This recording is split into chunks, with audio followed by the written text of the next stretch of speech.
ప్రతిరోజు కూడా ప్రభువా ఈ రోజు నేను నీ చిత్తంలో ఉండాలి, నీ చిత్తం నుంచి నేను బయటికి వెళ్ళకూడదు. I want to be in the centre of your perfect will. నీ చిత్తము దాటి నేను బయటికి వెళ్ళకూడదు. ఆయన చిత్తంలో ఉండడమే మనకు భద్రత. ఎప్పుడైతే మనం ఆయన చిత్తంలో ఉంటామో దేవదూతలు పనిచేయడం మొదలు పెడతారు. హల్లెలూయా.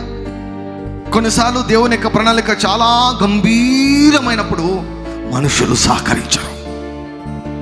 గంభీరమైనప్పుడు మనుషులు సహకరించరు.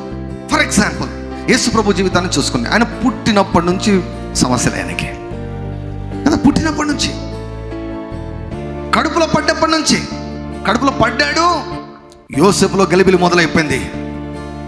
వివాహం కాలేదు, గర్భవతి అయింది, వదిలేయాలనుకున్నాడు. దేవదూత ఇంటర్ఫియర్ అయ్యాడు. దేవదూత ఇంటర్ఫియర్ అయ్యి ఆ కుటుంబాన్ని నిలబెట్టాడు. యోసేపుకు దేవదూత కనిపించి యేసయ్య గురించి చెప్పాడు. హల్లెలూయా.